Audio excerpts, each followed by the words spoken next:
मैत्रीं सोदं च सत्यादेशु संस्मरन् नृपम् अग्रजम् इत्यः पुष्पगद्गदाय गिरा सख्या। हमने पढ़ा है कि परम भगवान का परम भगवान ने अपनी इच्छा के अनुसार अपना अंतर्धान किया है। जैसे कि भगवान गीता में कहते हैं, अपनी इच्छा के अनुसार ही वो प्रकट करते हैं और अप्रकट जन्म कर्म चाम्य दिव्यम। युधिष्ठिर महाराज ने अपने भाई अर्जुन को भेजा था द्वारका, और लगभग 7 महीने के लिए अर्जुन द्वारका से नहीं लौटे। जब वो इतनी देर के लिए नहीं लौटे, युधिष्ठिर महाराज को शक हो गया था कि परम भगवान ने अपने आप को अप्रकट कर लिया है या अंतर्धान कर लिया है। और साथ में कलियुग की जो लक्षण हैं वो भी प्रकट होने लग गए थे। किसका मोबाइल चल रहा है? छोटी छोटी बातों में झगड़ा हो रहा था। मौसम भी ठीक रूप से नहीं, मौसम भी बदलने लग गए। जब सर्दी होनी चाहिए गर्मी हो रही थी, गर्मी के समय सर्दी। और जब अर्जुन लौटे 7 महीने के बाद, तो उनके चेहरे को देखते ही जब उन्होंने युधिष्ठिर महाराज ने देखा तो उनके चेहरे में इतना शोक दुख था। वो समझ पाए कि नारद मुनि जी ने जो कहा था, जो भविष्यवाणी दी थी, वो शायद सत्य निकल गई है। और हम देख रहे हैं कि पिछले कई श्लोकों में अर्जुन ने युधिष्ठिर महाराज ने कई प्रश्न पूछे थे उनके भाई अर्जुन से। तो इस अध्याय में हम देख रहे हैं कि अर्जुन जो हैं भगवान के घनिष्ठ मित्र हैं, और वो दुखी क्यों थे?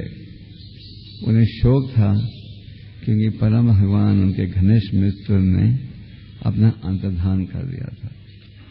भगवान के जो प्रिय मित्र हैं, भगवान के जो प्रिय भक्त हैं, वो भगवान से जुदा नहीं रहना चाहते। ये हम भौतिकवादियों के लिए समझना जरा कठिन है। जैसे कि चैतन्य चरितमृत में आप पढ़ते हो कि हरिदास ठाकुर को सूचना थी कि चैतन्य महाप्रभु अभी अपने आप को अप्रकट करने लगे हैं, और हरिदास ने निर्णय किया कि चैतन्य महाप्रभु जी के बिना उनका रहना असंभव रहेगा। तो महाप्रभु जी के अप्रकट होने से पहले हरिदास ने अपने आप को अप्रकट कर लिया। तो भगवान के जो घनिष्ठ भक्त हैं वो सदा भगवान के साथ ही रहना चाहते हैं। और यहाँ आप देख रहे हो कि अर्जुन, जो कि भगवान के बड़े घनिष्ठ मित्र हैं, अत्यंत शोक में थे, दुख में थे, क्योंकि परम भगवान ने अपना अंतर्धान कर लिया था। तो परम भगवान आते हैं धर्म के नियमों की स्थापना के लिए और अपने भक्तों के साथ अद्भुत कृष्ण कथा, कृष्ण लीला प्रकट करने के लिए। और उनके जो सनातन भक्त हैं वो भी परम भगवान के साथ आते हैं। और जैसे कि भगवद गीता के 4 अध्याय में भगवान ने अर्जुन से कहा कि मैंने ज्ञान दिया था सबसे पहले सूर्य के देवता विवास्वन को, और ये ज्ञान विवास्वन से आया महाराज मनु को, जो कि मानवता के पिता हैं, और फिर महाराज इक्ष्वाकु को। और समय के साथ ये ज्ञान खो गया था, तो ये ज्ञान मैं अभी तुम्हें फिर से दे रहा हूं। तो अर्जुन ने पूछा कि मैं ये कैसे विश्वास करूं कि आपने ये ज्ञान दिया था सूर्य के देवता विवासवन को, जबकि उनकी आयु अब से अधिक है।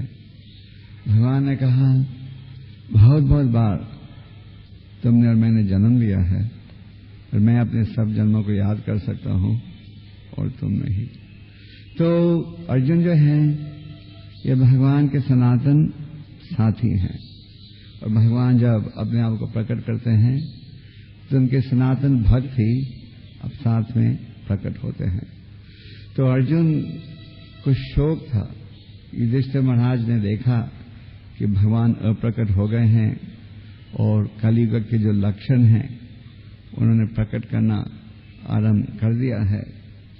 तो इस घटना को देखकर अर्जुन, जो भगवान के घनिष्ठ मित्र हैं, वो बड़े दुखी थे। अर्जुन का जो चेहरा था वो भी बड़ा उदास था। जब 7 महीने के लिए अर्जुन नहीं लौटे थे द्वारका से, तो युधिष्ठिर महाराज को शक हो गया था। पर जब अर्जुन लौटे, उनका गंभीर चेहरा देखने पर ही अर्जुन युधिष्ठिर महाराज समझ गए कि परम भगवान प्रकट हो चुके हैं। तो अर्जुन के आंखों से आंसू बह रहे थे और अर्जुन जो था बहुत दुखी थे, क्योंकि भगवान प्रकट हो चुके थे। पर आज के श्लोक में क्या कहा जा रहा है? आज के श्लोक में कहा जा रहा है कि भगवान कृष्ण भगवान कृष्ण तथा उनकी शुभ कामनाएं, आशीषों, घनिष्ठ पारिवारिक संबंध का उनके संबंध होने के अर्जुन ने भगवान श्री कृष्ण की शुभ कामनाएं, लीलाएं इत्यादि का स्मरण आरंभ किया। वो जैसे ही उन्होंने इसका स्मरण आरंभ किया, अर्जुन में बोलने की शक्ति आई और अर्जुन को ऐसे लगा कि परम भगवान उनके साथ उपस्थित है। और इस अध्याय में आप पढ़ोगे कि अर्जुन ने अनेक लीलाओं का स्मरण किया, जो कि भौतिक दृष्टि से संभव थी, पर परम भगवान की असीम कृपा से संभव हो पाई। तो प्रभुपाद जी समझाते हैं इस अध्याय में और आगे के श्लोकों में कि जिस प्रकार अर्जुन ने भगवान की लीलाओं का, शिक्षा का स्मरण किया और उनके शोक की स्थिति समाप्त हुई, उसी प्रकार अगर हम भी भगवान की लीलाओं, उपदेश इत्यादि का स्मरण करेंगे तो हमें भी ऐसे महसूस होगा कि स्वयं भगवान हमारे साथ उपस्थित है। तो इसीलिए भगवद गीता के अनेक श्लोकों के द्वारा भगवान हमें उपदेश दे रहे हैं कि हमें सदा उनका चिंतन करना चाहिए। भगवद गीता के 6 अध्याय में भगवान इस विषय पर बल देते हैं कि हमें मन को बंधु बनाना चाहिए और शत्रु नहीं। मन बंधु जब माना जाता है जबकि मन के द्वारा हम भगवान की शिक्षा का पालन करने का प्रयास कर रहे हैं, और मन शत्रु जब माना जाता है जब मन के द्वारा शास्त्र के विपरीत विचार का स्मरण कर रहे हैं। तो भगवान गीता के 6 अध्याय, जिसका नाम है ध्यान योग, में इस विषय की स्थापना कर रहे हैं कि मन को हमें बंधु बनाना चाहिए। इस विषय की चर्चा गीता के अनेक स्थानों में है। 9वें अध्याय में भी भगवान इसी विषय की चर्चा करते हैं, और फिर 18वें अध्याय में भी इसी विषय की चर्चा करते हैं। 18वें अध्याय में, जिसमें भगवद गीता का सार हमें प्राप्त होता है, भगवान कह रहे हैं मन मन भाव मद भक्तो माद्याजी माम नमस्कुरु मां में वाश्री सत्यम से प्रतिजने प्रियोष्णे। मेरा चिंतन करो, मेरा भक्त बनो, मेरी उपासना करो, मुझे नमस्कार करो। तो यहां अर्जुन ने भगवान श्री कृष्ण की शुभ कामनाओं का स्मरण आरंभ किया, उनके संबंध का, उनकी लीलाओं का, और फिर उनमें बोलने की शक्ति भी आई। इससे पहले अर्जुन तो युधिष्ठिर के प्रश्नों का उत्तर भी नहीं दे पा रहे थे। युधिष्ठिर महाराज ने अनेक प्रश्न पूछे थे और अर्जुन इतनी गहरी शोक में थे, दुख में थे, उनका चेहरा बिल्कुल उदास था। अक्सर भौतिक स्थिति में हमारा चेहरा उदास होता है जबकि हमें कोई भौतिक इंद्रिय तृप्ति की सुविधा प्राप्त नहीं होती। जैसे कि मान लो अगर आर्थिक स्थिति ठीक नहीं है या कोई इंद्रिय तृप्ति की सुविधा नहीं हो तो हम गंभीर हो जाते हैं, दुखी हो जाते हैं। पर भगवान के भक्त दुखी होते हैं जबकि उन्हें सेवा का अवसर नहीं मिले, या भगवान के जो घनिष्ठ भक्त हैं वो दुखी हो जाते हैं जबकि भगवान उनसे दूर हो जाते हैं। जैसे कि गोपियां जो थी ब्रज की, वृंदावन ब्रज की गोपियों का सदा यही भाव था कि सदा वो भगवान के साथ ही रहें। और जब भगवान कभी प्रकट भी हो जाते थे तो वो अत्यंत दुखी हो जाते थे।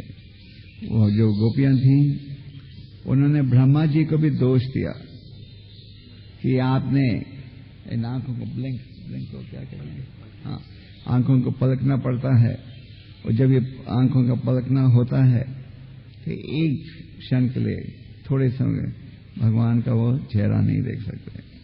तो जो भगवान के भक्त हैं वो सदा यही चाहते हैं कि सदा भगवान के साथ रहें। तो शास्त्रों का निर्णय है कि हमें प्रयास करना चाहिए सदा भगवान का स्मरण करें और भगवान की लीलाओं का, शिक्षाओं का, शुभकामनाओं का स्मरण करके अर्जुन बोल ही नहीं पाए, पर अर्जुन को ऐसे लगा कि अब स्वयं भगवान उनके समक्ष उपस्थित भी है, क्योंकि भगवान में, उनके विचारों में कोई अंतर नहीं।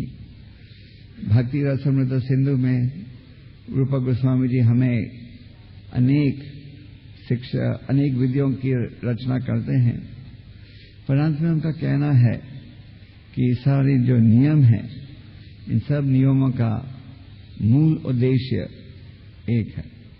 वो यह है कि हमें उस स्थिति में लाएं जहां कि हम सदा कृष्ण का स्मरण करें और कभी कृष्ण को भूलें नहीं।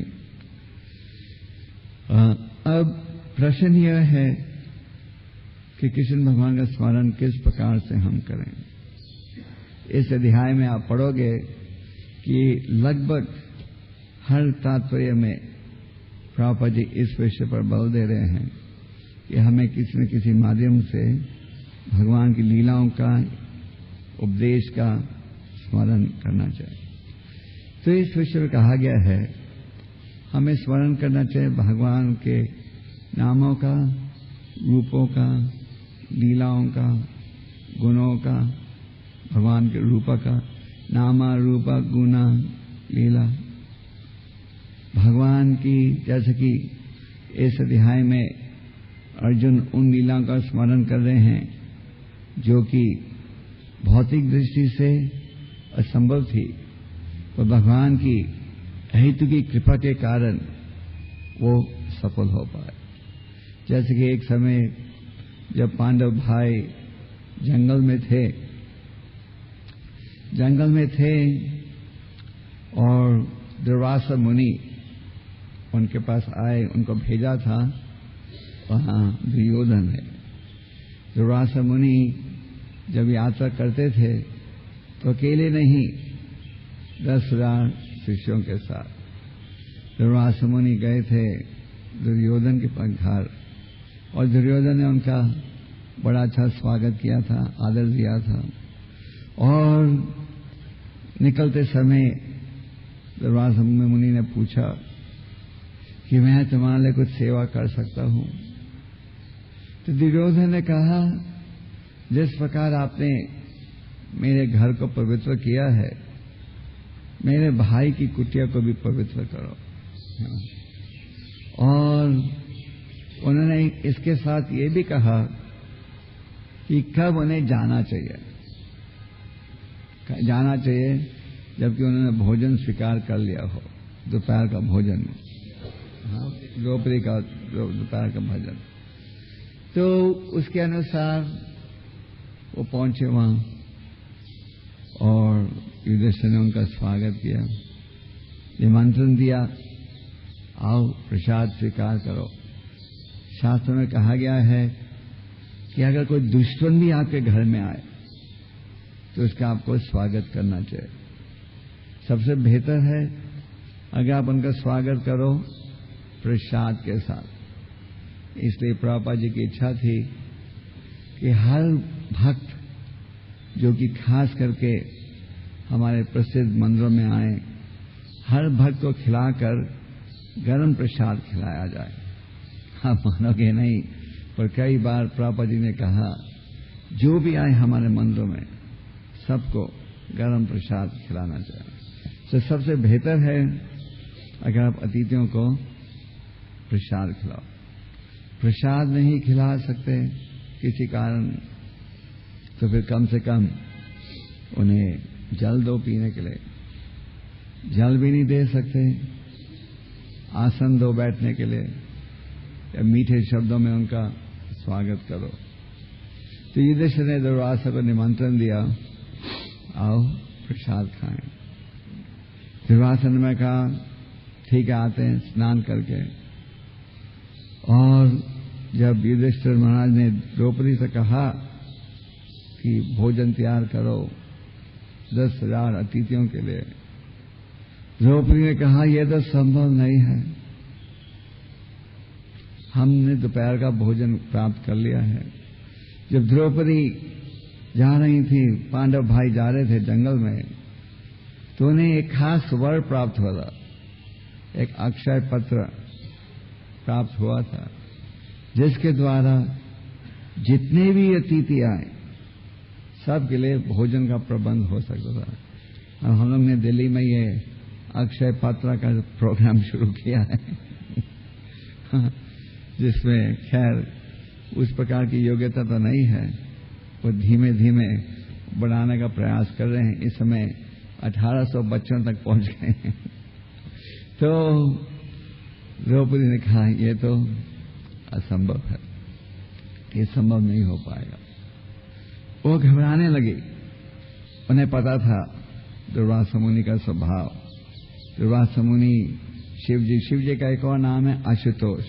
आशुतोष का अर्थ है बड़ी सरलता से प्रसन्न होते हैं, वो बड़ी सरलता से क्रोधित भी हो जाते हैं। तो द्रौपदी को पता था, तो रोने लगी। और जो भक्त है सुख में और दुख में उनका एक ही मित्र है। और जैसे वो रो रही थी, परम भगवान वहां प्रकट हुए और भगवान ने कहा मुझे भूख लग रही है, कुछ खाने के लिए दीजिए। द्रौपदी ने कहा कि कुछ भी नहीं है, हमने दोपहर का भोजन प्राप्त कर लिया है। भगवान का नहीं, कुछ तो होगा। खुद गए रसोई में और क्या मिला उन्हें? छिलका। और छिलका जैसे उन्होंने खाया, दुर्वासा मुनि और सारे शिष्य जो कि स्नान कर रहे थे, सबको ऐसे लगा कि पेट एकदम भर गया है। और फिर ये सोचने लगे कि अब क्या किया जाए। युधिष्ठिर ने हमें निमंत्रण दिया है प्रसाद के लिए, और पेट हमारा भर गया है।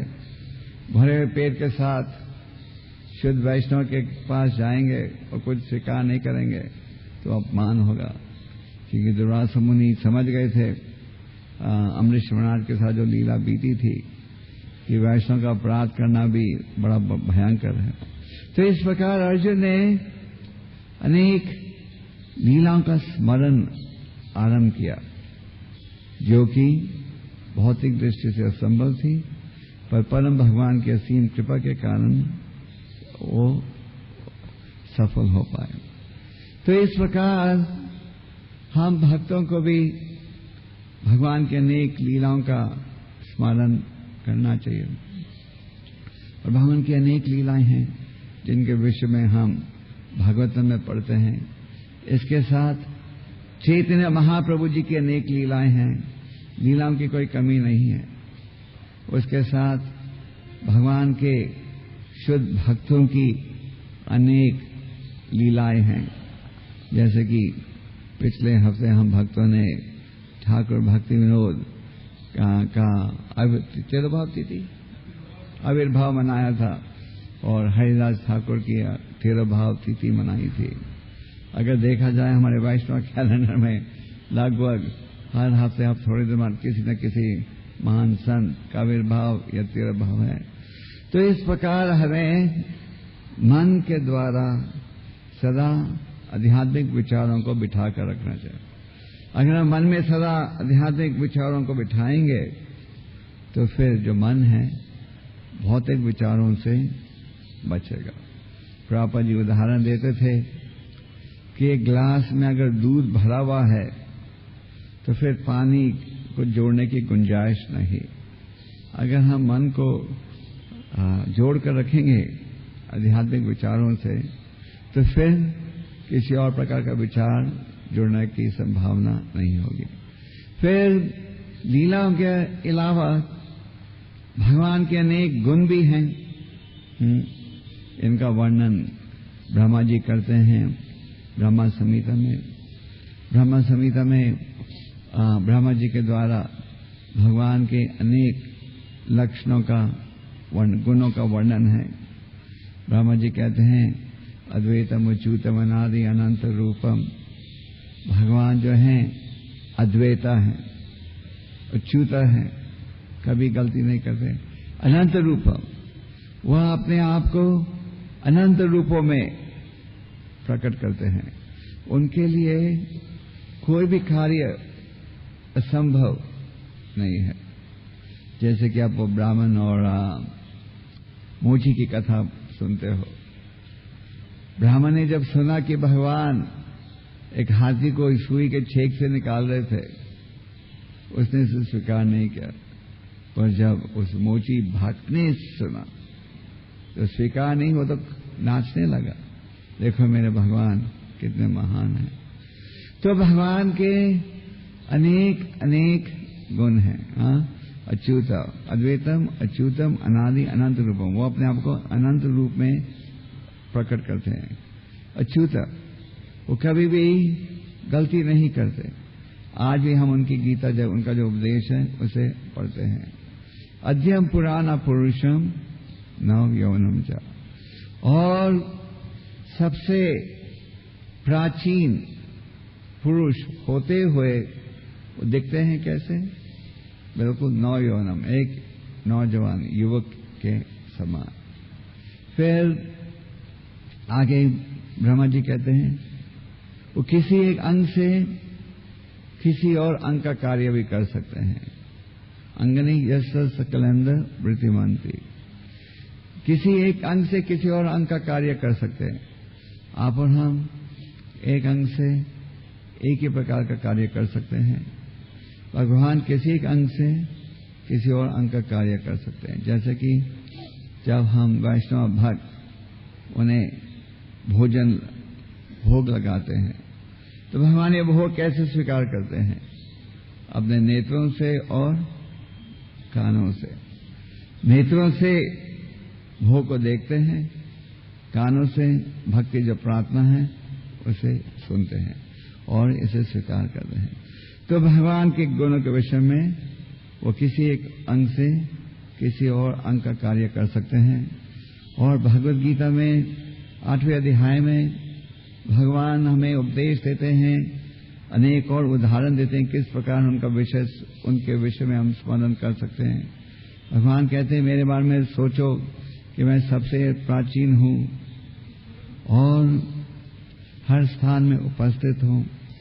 तो दूसरे शब्दों में भगवान के गुणों का स्मरण करें, लीलाओं का, उनके रूपा का क्या अर्थ है? उनके स्वरूप का। और रोज हम भगवान का दर्शन लेते हैं, रोज हम भगवान को प्रणाम करते हैं, उनके रूप का दर्शन लें। फिर उनके नामों का, भगवान ने जैसे चैतन्य महाप्रभु जी ने कहा कि भगवान ने अपने नामों में पूरी शक्ति डाली है। रोज सुबह हम शिक्षा के श्लोकों का उच्चारण करते हैं और जिसमें भगवान चैतन्य महाप्रभु ने क्या कहा? हे भगवान, अपने अपने नामों में पूरी शक्ति डाली है। नामा चिंतामणि कृष्णस चैतन्य रास विग्रह पूर्ण शुद्धो नित्य मुक्तो भिन्नात्वम नाम नामिना। भगवान उनके नामों में कोई अंतर नहीं। भगवान ने अपने नामों में पूरी शक्ति डाली है। तो भगवान के नामों के विषय में सोचो, किस प्रकार भगवान इतने दया दयालु हैं कि उन्होंने अपने नाम में पूरी शक्ति डाली है। और इस कलयुग में हरि नाम के उच्चारण के द्वारा ही आप परम भगवान को आकर्षित कर सकते हो। नामा रूपा गुना लीला। तो इस प्रकार किसी न किसी रूप से हमें मन के द्वारा सदा भगवान का चिंतन करते रहना चाहिए। भगवद गीता में भगवान ने अर्जुन से कहा, तस्मात् सर्वेषु कलेषु माम अनुस्मरण युद्ध छ मयि अर्पिता मनो बुद्धि। मन और बुद्धि को मुझे अर्पण करते हुए क्या करो अर्जुन? तुम इस युद्ध में लड़ो। मन और बुद्धि को मुझे अर्पण करते। भगवद गीता में भगवान कहते हैं, यम यम वापि स्मरण भवा। जहां हमारा मन होगा मृत्यु के समय, उसी प्रकार का ध्येय आपको प्राप्त करना पड़ेगा। इसलिए शास्त्रों का निर्णय क्या है? शास्त्रों का उपदेश है अंते नारायण स्मृति, कि हमें जीवन की योजना इस प्रकार से करनी चाहिए कि अंतिम समय में हम परम भगवान का स्मरण कर सकें। तो जहां मन होगा उसी प्रकार का ध्येय हमें प्राप्त होगा। जहां मन होगा मृत्यु के समय। श्रीमद् भागवतम में आप भारत महाराज की कथा पढ़ते हो, जिन्होंने सब कुछ त्याग दिया था, पर जंगल में पहुंचकर आकर्षित हो गए थे किसके प्रति? हिरण के प्रति। और उस हिरण से इतना गहरा स्नेह हो गया, बढ़ गया था कि अगर एक पल के लिए भी वो हिरण नजरों से दूर था तो वो दुखी हो जाते थे। और हिरण को खोजते खोजते क्या हुआ? उनका शरीर उन्हें त्यागना पड़ा और फिर अगला देह उन्हें हिरण के रूप में ग्रहण करना पड़ा। पर क्योंकि उन्होंने भक्ति भी की थी, हिरण के रूप में ज्यादा देर नहीं रहना पड़ा और फिर उन्हें जन्म प्राप्त हुआ। किस रूप जन्म प्राप्त हुआ? एक जज भारत के रूप में ब्राह्मण खानदान में। तो जहां मन होगा मृत्यु के समय, उसी प्रकार का ध्येय हमें प्राप्त होता है। और योजना ये बनानी चाहिए कि सदा निरंतर हम परम भगवान का स्मरण कर सकें। प्रहलाद महाराज ने जब नवदा भक्ति का ज्ञान दिया, प्रहलाद महाराज के पिता ने पूछा कि क्या सीखे हो स्कूल में? जब प्रहलाद महाराज ने नवदा भक्ति का ज्ञान दिया तो उन्होंने क्या कहा? श्रवणम कीर्तनम और बाद में विष्णु स्मरणम। तो श्रवणम कीर्तनम के माध्यम के द्वारा विष्णु स्मरण संभव हो सकता है। अगर हम श्रवणम कीर्तनम का पालन नहीं करेंगे तो फिर विष्णु स्मरण जो है वो संभव नहीं हो पाएगा। दूसरे शब्दों में ये जो आध्यात्मिक गुण हैं, योग्यता हैं, ये हम प्राप्त कर सकते हैं अगर हम श्रवणम और कीर्तनम का ठीक रूप से पालन करें। और अगर हम ठीक रूप से पालन करेंगे श्रवणम कीर्तनम का, फिर ये विष्णु स्मरण जो है संभव हो पाएगा। श्लोक के तात्पर्य प्रभुपाद जी कह रहे हैं कि भगवान जो हैं अपने भक्त की सुरक्षा के लिए उनके पार्थसारथी बन गए थे। आपके इस मंदिर के विग्रह का नाम क्या है? पार्थसारथी, श्री श्री राधा पार्थसारथी। तो भगवान के ऐसे अनेक नाम हैं और भगवान अपने भक्तों की सुरक्षा के लिए कुछ भी करने को तैयार है। जैसे कि युद्ध शुरू होने से पहले भगवान ने क्या कहा था? मैंने तो किसी का पक्ष नहीं लेना। और दुर्योधन ने क्या चुना? उनको दो उपाय थे, या वो भगवान की सेना को चुन सकते थे, या भगवान के सेनापति और सेना, या भगवान। तो दुर्योधन ने सोचा कि भगवान ने तो निर्णय कर लिया है कि उन्होंने नहीं लड़ना, इसी तो दुर्योधन को चिंता थी। दुर्योधन चिंतित होकर उन्होंने भीष्म देव से कहा कि क्या कारण है, इतने दिन बीत गए, सारे पांडव भाई जीवित हैं, वो बिल्कुल घायल भी नहीं हुए। ऐसे लगता है कि आप उनको कुछ घायल नहीं करना चाहते, दिल से नहीं लड़ रहे आप। भीष्मदेव ने 5 तीर तैयार किए थे और शाम के समय छुपा दिया था उन्हें। जो कुरुक्षेत्र का युद्ध था हमारे भौतिक युद्धों के समान नहीं था। भौतिक युद्ध में तो हमेशा ये प्रयास किया जाता है, रात के समय बॉम्ब फेंको, कभी भी किसी को घायल करो, ये नहीं देखते कि कौन गिल्टी है, कौन निर्दोष है। पर कुरुक्षेत्र का युद्ध it was a gentleman's war. ये जो युद्ध था नियम के अनुसार था। दिन के समय सुबह से शाम तक युद्ध होता था, और रात के समय वो एक साथ बैठकर प्रसाद भी भोजन भी खाते थे। तो भीष्मदेव ने निर्णय कर लिया था कि या तो ये पांडव या तो भगवान को अपना वचन तोड़ना पड़ेगा, नहीं तो अर्जुन जो है उनकी मृत्यु हो जाएगी। उन्होंने 5 तीर तैयार किए थे, पर भगवान ने यह सूचना दे दी थी अर्जुन को कि भीष्मदेव ने कहां छुपाए हैं ये तीर। और जब अर्जुन ने वो तीर चुराए तो भीष्मदेव को पता लग गया था कि अर्जुन के अलावा ये हरकत किसी और ने नहीं की होगी। और जब भगवान ने देखा कि अर्जुन का जीवन खतरे में था, तो उन्होंने अपना वचन तोड़ा और अपने भक्त की सुरक्षा के लिए आए। इसलिए भगवान गीता में क्या कहते हैं अर्जुन को? हे अर्जुन, तुम सारे विश्व को ये सूचना दो क्या? कौन ते आप प्रतिज्ञा नहीं न में भक्त प्रणश्यति। तो इसी विचार को प्रभुपाद जी तात्पर्य में इसका वर्णन कर रहे हैं। और परम भगवान जो थे खुश थे। क्यों? क्योंकि पांडव का शासन पृथ्वी पर आरंभ हुआ। जब पांडव का युधिष्ठिर महाराज का शासन आरंभ हुआ पृथ्वी पर, तो पूरी प्रजा जो थी हर रूप से सुखी बनी। जैसे कि जब परीक्षित महाराज का राज्य था, परीक्षित महाराज का राज्य, जहां भी परीक्षित महाराज जाते थे सारे नागरिक उनका हृदय से स्वागत करते थे। और परीक्षित महाराज क्या देख रहे थे कि समाज की प्रजा में कुछ दुख तो नहीं है।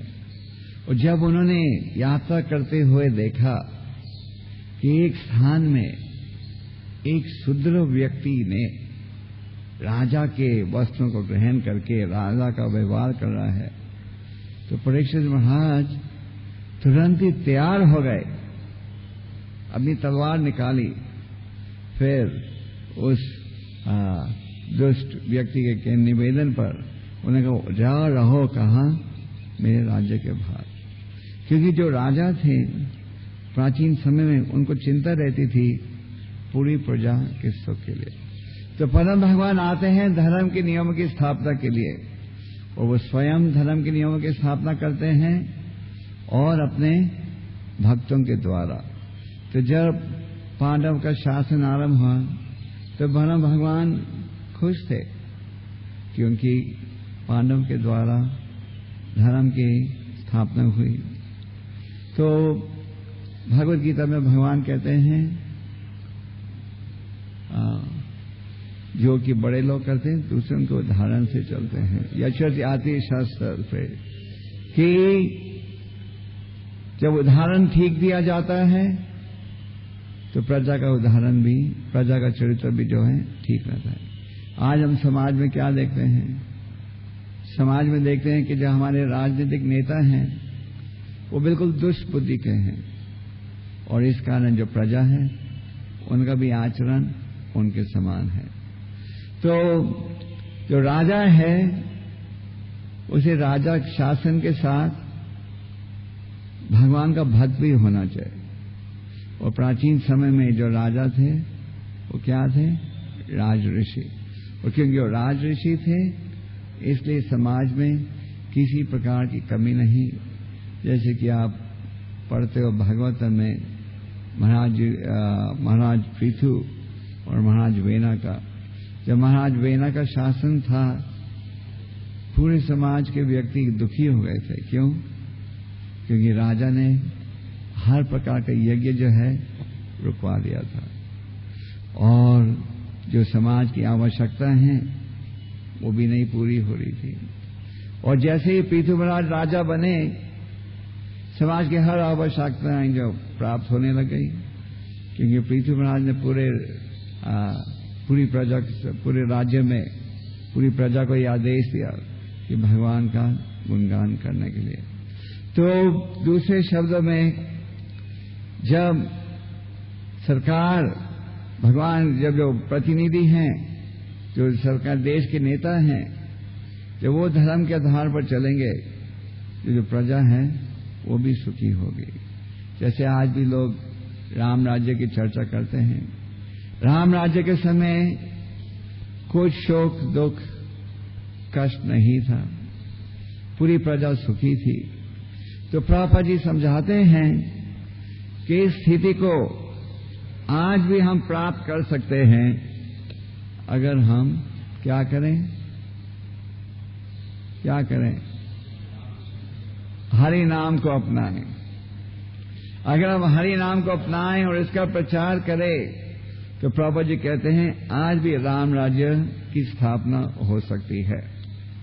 तो अगर हम कृष्ण भक्ति का प्रचार करें और हरि नाम को अपनाएं तो आज भी वही सुख प्राप्त हो सकता है जो कि संभव था प्राचीन समय में। तो हमें क्या, किस चीज की आवश्यकता है कि हम कृष्ण भक्ति को गंभीरता के साथ स्वीकार करें और कृष्ण भक्ति की स्थापना करें और कृष्ण भक्ति के संदेश का वितरण करें। यही एक उपाय है समाज की समस्याओं को हल करने के लिए। तो संक्षेप में अर्जुन जो है भगवान श्री कृष्ण की शुभकामनाओं का स्मरण आरंभ कर रहे हैं, भगवान श्री कृष्ण की लीलाओं का स्मरण आरंभ कर रहे हैं और युधिष्ठिर के प्रश्नों का उत्तर देने जा रहे हैं। युधिष्ठिर महाराज ने देखा था कि कलियुग के लक्षण प्रकट हो चुके हैं, छोटी छोटी बातों में झगड़ा हो रहा है और उन्हें शक था कि शायद भगवान अप्रकट हो चुके हैं।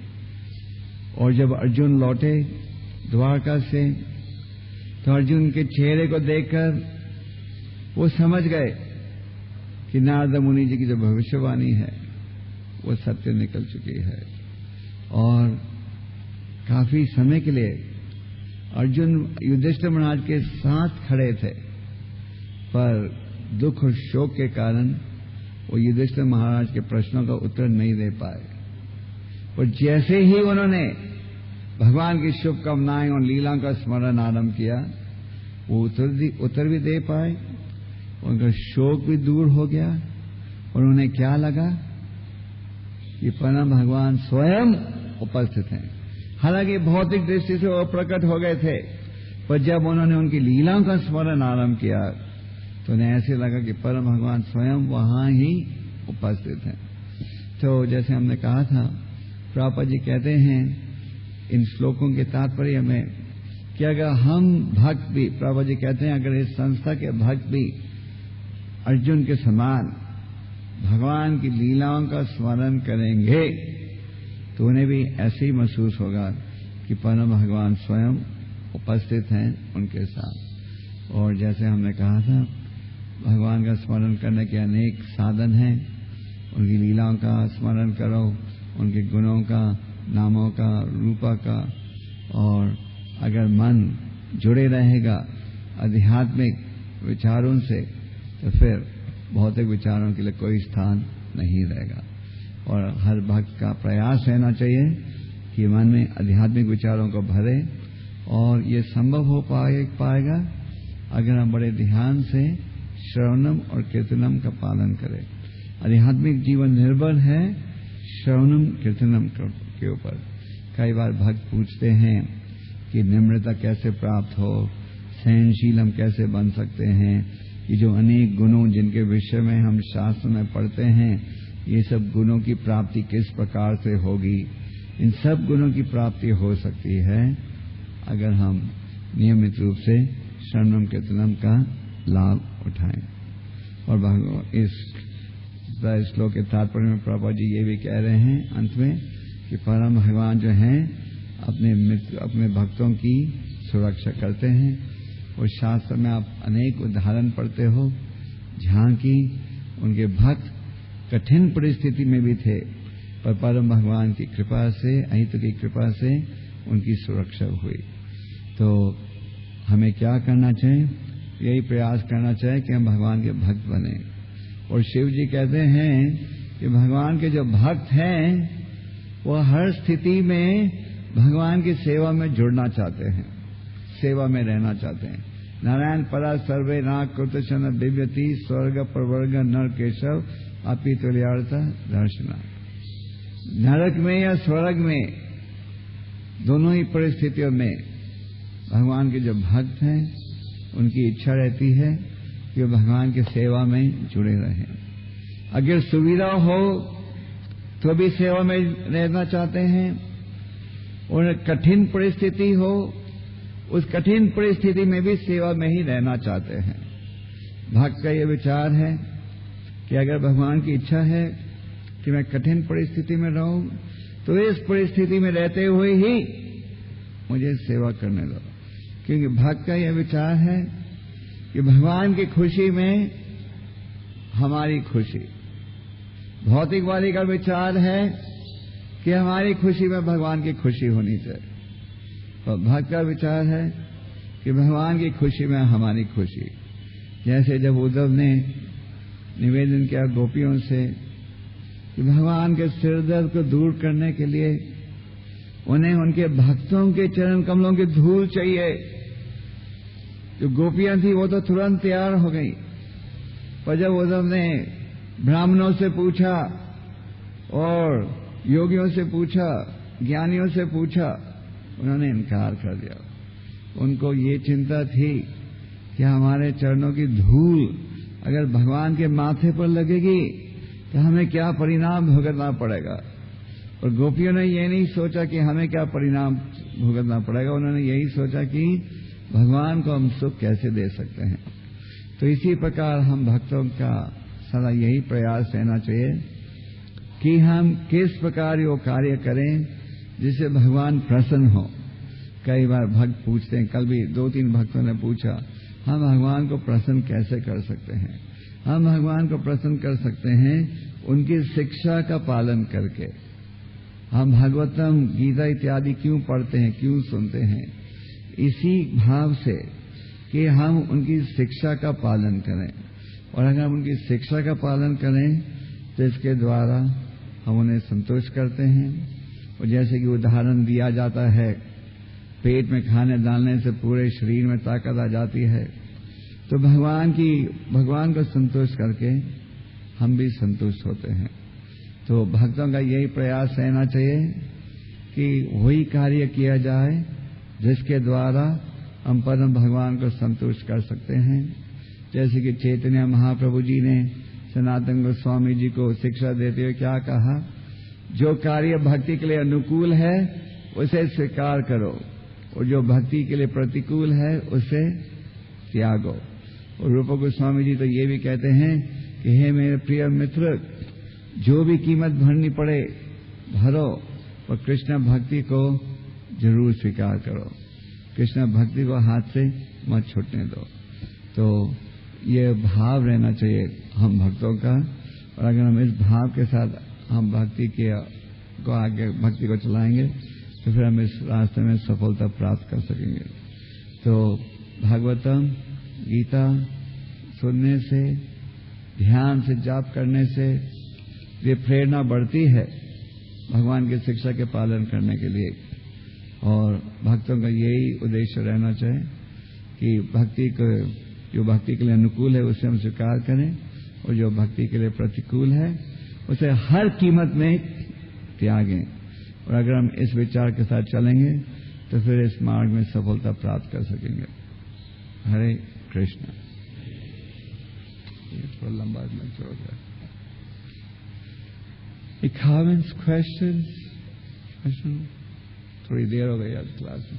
सर्वभौमा जी कुछ 5-10 मिनट कहना चाहते हो आप हो कल इधर?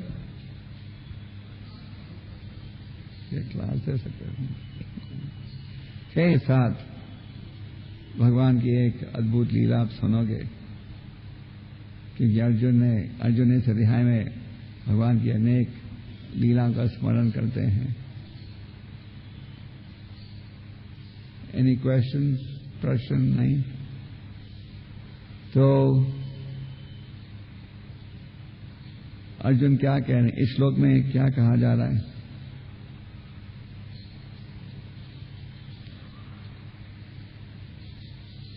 इस श्लोक का क्या अर्थ है?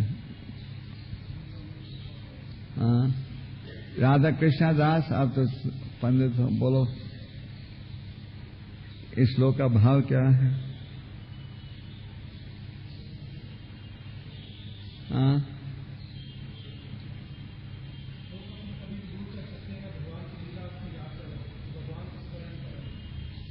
क्या कारण है कि अर्जुन पहले युधिष्ठिर महाराज के प्रश्नों का उत्तर नहीं दे पाए?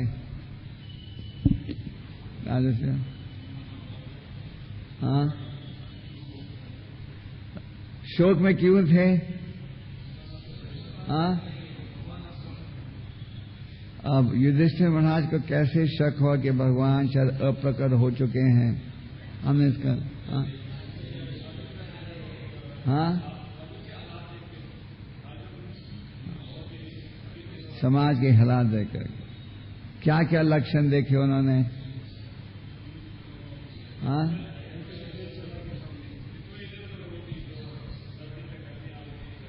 इसके अलावा और क्या देखा? छोटी छोटी बातों में झगड़ा, बेईमानी, क्रोध बढ़ रहा था लोगों में, लालच बढ़ रहा था। जब परम भगवान पृथ्वी पर थे तो अधर्म के लक्षणों की कोई झलक भी नहीं थी। और जैसे ही परम भगवान अप्रकट हुए, कलयुग का जो प्रभाव है आने लगा। अर्जुन कितने महीने के लिए द्वारका में रहे, पर अर्जुन के चेहरे को देखते ही युधिष्ठिर महाराज को लगा कि मैं जो सोच रहा हूं शायद सच था। प्रभुपाद जी कहते थे, face is the index of the mind. जो चेहरा है, अक्सर मन में जो विचार हैं वो चेहरे के द्वारा प्रकट हो जाते हैं, है कि नहीं? पर यहां हम देख रहे हैं कि अर्जुन गंभीर थे, शोक में थे, क्योंकि परम भगवान अप्रकट हो चुके थे। क्योंकि जैसे हमने कहा, भगवान के जो सनातन भक्त हैं वो एक पल के लिए भी भगवान से जुदा नहीं रहना चाहते। हमने एक और उदाहरण दिया था, एक और भक्त का। हाँ, हरिदास ठाकुर का। हरिदास ठाकुर को पता था कि परम भगवान अप्रकट होने वाले हैं, तो उन्होंने ये निर्णय कर लिया, उनके अप्रकट होने से पहले मुझे इस संसार को त्यागने दो। और असल में जब चैतन्य महाप्रभु जो अप्रकट हो गए थे, तो रघुनाथ दास को स्वामी जी की भी इच्छा थी कि वो आत्महत्या कर लें, पर सनातन और रूपन उन्हें रोका। और फिर दोनों ने आरंभ किया कि चैतन्य महाप्रभु जी की लीलाओं की चर्चा। फिर चैतन्य महाप्रभु जी की लीलाओं की चर्चा करने लगे, उनका वर्णन करने लगे। फिर रघुनाथ दास को ऐसे महसूस हुआ कि चैतन्य महाप्रभु जी स्वयं उपस्थित हैं। ठीक है। और भक्तों का क्या विचार रहना चाहिए?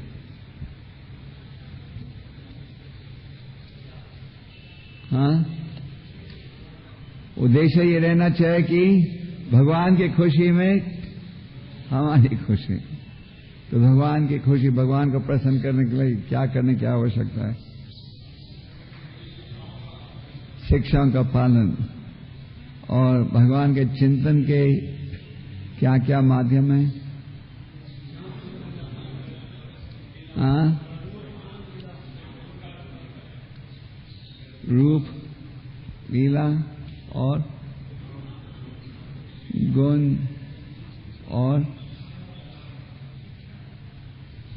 और गीता में भगवान ने क्या आदेश दिया अर्जुन को? युद्ध लड़ो, पर किस स्थिति में?